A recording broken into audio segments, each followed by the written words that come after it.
Olá, bom dia, quarto ano. Nós vamos hoje para a aula remota de português, onde nós vamos aprender hoje o uso de ISA com S e ISA com Z. Abra o manual de vocês na página 31. Primeira coisa que a gente precisa entender: sempre que eu utilizar o ISA com S, tá? É quando a palavra tem S. Eu vou exemplificar para vocês já já. Por exemplo, a palavra aviso. Aviso termina com S. Então, logo avisar será com S, tá? Aí eu tenho a palavra consciência. A palavra consciência terminou com A. Então, conscientizar será com Z. Vejam estes exemplos: pesquisa, análise, revisão. Elas têm a última sílaba delas tem a letra S. Então, o verbo ele vai ter que ter o S, tá? Vejam. A palavra pesquisa, por exemplo, o verbo dela vai ser pesquisar com S, porque terminou a última sílaba da palavra pesquisa teve o S. Logo, pesquisar com S. Análise. Certo? Análise, o verbo será analisar com S. Porque a palavra análise terminou a última sílaba com S. Revisão. Verbo revisar. Certo? Então, pela regra, as palavras que terminarem, tiver a última sílaba com S, ela automaticamente o verbo dela terminará também com S. Então, pesquisar, analisar e revisar é com ISA, com S, tá? Já que esse grupo de palavras eu tenho a palavra canal, centro e categoria, tá? Observem que a palavra canal, a última sílaba dela, não tem S, tá? A última sílaba dela tem um N. E aqui, centro. Centro também não tem S na última sílaba. E categoria também não tem S. Então, todas as palavras que não terminar com S, logicamente na última sílaba, o verbo dela será isar com Z. Então, logo, canal, o verbo será canalizar com Z, porque terminou com a última sílaba dela é o nau, não tem S. Centro. Centro, o verbo será centralizar. Logo, esse centralizar será com Z, tá? Categoria. Categoria, o verbo será categorizar com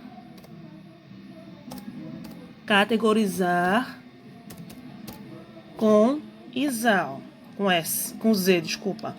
Porque essas palavras elas não tiveram S, tia, e sim o Z, porque a última sílaba delas, tá? Não possuíram S. Se ela não possui o S, logo os verbos dela será com ISA com Z. Essa é a diferença de usar o ISA com S para usar com Z. Porque as palavras que terminam com S, tem a última sílaba com S, o verbo automaticamente tem que ser com S. Terminou, teve a última sílaba com qualquer outra letra, sem ser o S, o ISA será com Z. Vamos lá. Uso de ISA com Z e ISA com S. Ao elaborar o panfleto, Ita aproveitou para fazer um cartaz com as informações sobre a feira de adoção de cães e gatos da ONG Salve o Planeta, antes de colocá-lo no mural de avisos da escola. Ele o apresentou à professora Elaine. Aqui está o mural, tá? Adote um amigo. Para adotar um animal, você vai precisar. Aí eu primeiro apresentar documentos. Documento de identidade, o RG. Ler as normas de adoção de animais de estimação. Aí, depois, no final, assinar o termo de posse responsável de cães e gatos. Local: Rua Maria Antônia, 519, Vila Buarque, São Paulo. Data e horário: dias 20 e 21 de junho, das 9 às 17 horas. Ita logo fez uma pergunta à professora. Todas as palavras estão escritas corretas, professora? Aí a professora disse: há apenas uma mudança que deve ser feita, Ita. Quando a gente volta lá no cartaz, eu vou observar que logo no início eu tenho uma palavra que ela precisa ser corrigida. É aqui, ó. Tá? O precisar, esse precisar aqui, ó, com Z está errada. Por que está errada? Porque precisar vem de preciso. Preciso se escreve com S, né? A última sílaba de preciso é S. Então, logo, o verbo precisar, ele não vai ser com isar, com Z, e sim isar com S. Vamos para a página 31. Aliás, 32, desculpa. Primeiro, como indicou a professora, uma palavra do cartaz que precisa ser corrigida. A gente não vai se juntar a um colega, né? Porque a gente está em casa, mas aí a gente já identificou a palavra que não está escrita adequadamente. E depois você vai reescrever o trecho corrigindo o que for necessário. Então, você vai voltar lá, onde a gente constatou o erro, que tinha logo no início, né? Para adotar um animal, você vai precisar. Esse precisar aí, você vai trocar pelo isar, que está escrito com Z, e vai colocar o isar com S. Por que você vai fazer isso? Porque a tia já explicou que a palavra precisar, o verbo, ele veio da palavra preciso, e preciso terminou com S, tá? Vamos para o segundo quesito. Após consultar o dicionário, Ita percebeu que precisava aprender a diferença entre verbos terminados em isar com S e isar com Z. Para ajudá-lo, a professora pediu que relacionasse algumas palavras. Faça como Ita e ligue as palavras da coluna esquerda aos vocábulos apresentados à direita. Aí eu tenho à minha esquerda: análise, drama, atual, humano, pesquisa e revisão. Lembrando, se a palavra terminou com S, teve a última sílaba com S, o verbo também tem que ser com S. Logo, análise, o verbo será analisar. Lá no final, o verdinho. Drama, dramatizar com Z. Atual, atualizar. Humano, humanizar. Pesquisa, pesquisar. Revisão, revisar. Aí lá no terceiro tem perguntando assim: quais verbos têm a terminação isar? A gente olhou aqui, ó, e percebeu que só tem 3 verbos, né? Que terminam com isar com S, que é o verbo pesquisar, revisar e analisar, que você vai ter que copiar aqui no terceiro quesito, tá? E agora aqui, ó, quarto, quais verbos têm terminações isar com Z? Isar com Z, humanizar, dramatizar e atualizar. É o que você vai colocar lá no quarto quesito. Se a palavra, ó o que Ita fala, se a palavra pesquisa é escrita com S, a palavra pesquisar também é. Então, a palavra pesquisa, ó, ela terminou com a sílaba za, com S. Logo, pesquisar também tem que ter o S. Quinto, agora completa a explicação a seguir. Quando as palavras apresentam Z, S ou Z, né? Se a gente vai ver aí, em sua escrita, na última sílaba, os verbos relacionados a elas terminam em isar com S ou isar com Z. Se você colocar que a letra lá, nessa primeira linha, vocês colocarem com S, tá? Então, você vai ter que colocar que a terminação será isar com S. Nos casos em que as palavras apresentam Z na última sílaba, os verbos têm a terminação ISA com Z, tá? Desculpa aí, essa última aí vocês vão colocar nos casos em que as palavras não apresentam a letra S. Na última sílaba, os verbos terminam com ISA com Z, tá? Só faz essa mudança aí que a tia explicou, mas aí eu confundi, tá bom? Na página 33, eu tenho o sexto quesito. Com base nas conclusões a que chegou, Ita criou outras relações entre substantivos e adjetivos e verbos, para verificar se havia compreendido. Quando utilizar as terminações ISA com S e ISA com Z, observe as palavras que ele selecionou e indique o verbo correspondente. Aí, vamos lá. Oficial. Oficial será oficializar com Z. Parabéns. Parabéns aí, eu quero que vocês observem essa palavra, ela é uma exceção, tá? Esse parabéns aí, quando eu tiver a palavra parabenizar, eu não posso escrever com S, e sim com Z, parabenizar com Z, porque essa palavra parabéns aí é uma exceção da regra portuguesa, tá? Hospital, hospitalizar com Z. Aviso, avisar com S. Símbolo, simbolizar com Z. Eterno, eternizar com Z. Improviso, improvisar com S, tá? Porque improviso terminou com S. Centro, centralizar com Z. Sétimo, Ita reparou que uma das palavras acima não segue a explicação da página anterior, Ou seja, é uma exceção. Você conseguiu identificar qual é? Escreva abaixo. A palavra que está em exceção aí, que eu disse a vocês, é a palavra parabenizar, tá? Que o que a gente aprendeu lá na página anterior, se terminou em S, né? Ela teria que ser com S. Porém, a palavra parabenizar, ela vai ser uma exceção da língua portuguesa. Após aprender o uso das terminações ISA com S e ISA com Z, Ita corrigiu o cartaz para colocá-lo no mural de avisos da escola e, desse modo, informar as pessoas sobre a feira de adoção de cães e gatos. Vamos lá.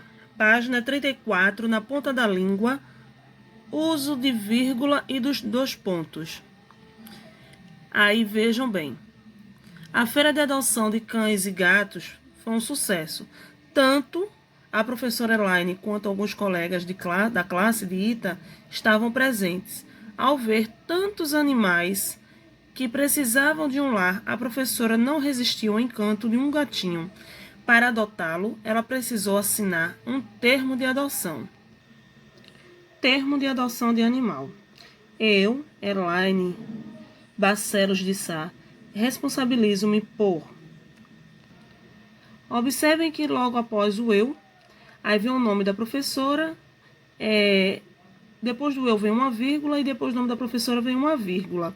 A vírgula aí ela foi usada para dar a ideia de separar, tá? Aí vejam, responsabilizo-me por 2 pontos. Esse 2 pontos aí ele vai enumerar o que é que a professora vai se responsabilizar. Então, a função dos 2 pontos, uma das funções é enumeração, tá? Proporcionar ao animal adotado carinho, bem-estar e cuidados com a saúde para que ele possa ter uma vida digna. Colocar proteções nas janelas e nos portões para evitar que o animal sofra acidente ou fuja. Garantir que o animal tome todas as vacinas necessárias. Não realizar ou mandar fazer qualquer tipo de cirurgia de mutilação, ação que visa a amputação de uma parte de um corpo. Vejam aí, quando tem assim dizendo, não realizar ou mandar qualquer tipo de cirurgia de mutilação, aí tem a vírgula. Depois da vírgula vem ação que visa a amputação de uma parte do corpo. Essa vírgula aí veio logo após de mutilação para explicar, tá? Então, vírgula também serve para dar explicações. Para dizer que aqui, ó, a mutilação é a ação que visa a amputação de uma parte do corpo. Lá no final, tem o conhecimento de que, caso seja constatada alguma situação inadequada para o bem-estar do animal, perderei a sua guarda. Vejam que a vírgula aí ela foi utilizada para dar uma pausa. São Paulo, 20 de junho. E a assinatura da professora embaixo. Quando eu tenho a vírgula ali, ó, São Paulo, vírgula, 20 de junho, logo depois da cidade, quando eu estou escrevendo uma carta, um e-mail, eu tenho que colocar uma vírgula, tá? Lá no final da frase tem, da página. A professora apresentou aos alunos o termo de adoção para que compreendessem as responsabilidades que uma pessoa assume ao adotar um bichinho de estimação. Bora lá para a página 35. No primeiro tópico do termo, são mencionadas algumas obrigações que as pessoas que adotam um animal devem ter. Quais são elas? Você vai voltar lá no texto, tá? E você vai ver quais eram as obrigações que a pessoa tem. E vai preencher aí. Uma delas é proporcionar ao animal, né, gente, que a gente viu lá, o carinho, bem-estar, cuidados, vida digna. Segundo, Ita percebeu que esse primeiro tópico do termo enumera alguns deveres da pessoa responsável pelo animal adotado. Letra A. Quantos itens são enumerados no primeiro tópico do termo? A Ita explica. Enumerar significa fazer indicações de itens, ou seja, listar elementos. Observa aqui no início. Proporcionar ao animal adotado. Aí eu tenho carinho, bem-estar,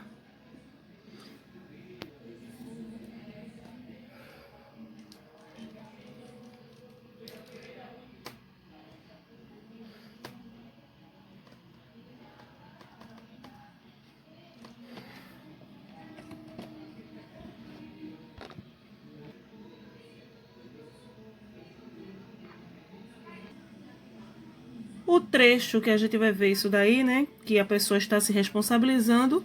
É esse aqui, ó. Eu, Elaine Barcelos de Sá, responsabilizo-me por. Então, aqui você vai pintar todo de amarelo, tá? Porque é a parte onde a pessoa está se responsabilizando. Aí, na letra B, tá perguntando qual sinal de pontuação aparece no final da frase do trecho pintado. Ah, o sinal de pontuação é os 2 pontos, tá? Quarto, a Anitta lembrou à turma que, na introdução da Declaração Universal dos Direitos dos Animais, é utilizado o mesmo sinal de pontuação, identificado no item B da questão anterior. Na declaração aparece esta frase na introdução: proclama-se o seguinte. Aí, letra A. Na declaração, quais informações são apresentadas após os 2 pontos? Lá no Direito dos Animais, a gente viu, né? Que depois, logo onde tem dizendo proclama-se o seguinte, depois dos 2 pontos, vem as indicações, né? Indicam os direitos dos animais, tá? Então, essa é a resposta da letra A, que você vai colocar aqui o artigo. Logo depois desses 2 pontos, ele vai indicar os direitos dos animais. Página 36. Letra B. Desse modo, podemos concluir que, nesses casos, os 2 pontos servem para finalizar a frase? Não. Fazer uma afirmação? Não. Anunciar uma numeração? Sim. Ela vai anunciar uma numeração, né, para dizer quais são os direitos dos animais. Quinto, complete agora com a explicação a seguir. Em uma enumeração, podemos usar 2 sinais de pontuação. Os 2 pontos, né? E a vírgula, os 2 pontos introduzem uma série de itens listados no texto e a vírgula, né, separa os elementos enumerados na frase. Lembrando que as vírgulas ela serve para enumerar os elementos. Como, por exemplo, eu posso dizer assim: fui à feira, 2 pontos. Por que esses 2 pontos? Porque eu vou enumerar. Desculpa, fui à feira e comprei, 2 pontos. Aí agora eu vou enumerar o que eu comprei, né? Aí eu boto batata, vírgula, feijão, vírgula, arroz e lentilhas. Então, a vírgula aí ela serviu, né, para separar os elementos. E os 2 pontos serviu para dar uma enumeração, né? Porque seria a batata, a ervilha, ou desculpa, a batata, a lentilha e o feijão, como eu tinha falado. Otávio entendeu um dos usos da vírgula, mas teve algumas dúvidas. Para ajudá-lo, a professora destacou um trecho do termo de adoção. Não realizar ou mandar fazer qualquer tipo de cirurgia de mutilação. Aí tem, né? Como a gente explicou, a vírgula, né? A ação que visa a amputação de uma parte do corpo. Aí tem lá a explicação de Otávio. Toda vírgula usada para separar itens de uma enumeração. Sexto, mesmo sem ter lido a palavra em destaque antes, a turma conseguiu compreendê-la, pois o texto, ela explica seu significado, só utiliza o vocabulário simples. Não, ela vai explicar aqui, ó, explica seu significado. Aí tem mutilação, vírgula, ação que visa a amputação de uma parte do corpo. Então, depois da vírgula, veio a explicação do que era a mutilação. Então, a vírgula aí, nesse caso, ela foi utilizada para explicar o seu significado. Outra parte que a gente viu lá, ó, além dos usos da vírgula observados, Marina percebeu que esse sinal de pontuação apareceu no fim do termo de adoção, apresentado pela professora. Olha lá, São Paulo, 20 de julho, né? E logo depois vem a assinatura. Aí vem a página 37. Na primeira frase do trecho apresentado na atividade 6, por que a vírgula ela é utilizada? Vejam que a vírgula ela foi utilizada lá, né? Para separar a cidade da data. Oitavo, na última linha do termo de adoção, quais são os elementos separados pelas vírgulas? Eu vou ter lá ONG Salve o Planeta, né? Aí tem Rua Maria Antônia, vírgula, 519, vírgula, Vila Buarque, vírgula, São Paulo. Então, a vírgula aí ela foi utilizada para separar o nome da rua, o número, o bairro e a cidade, tá?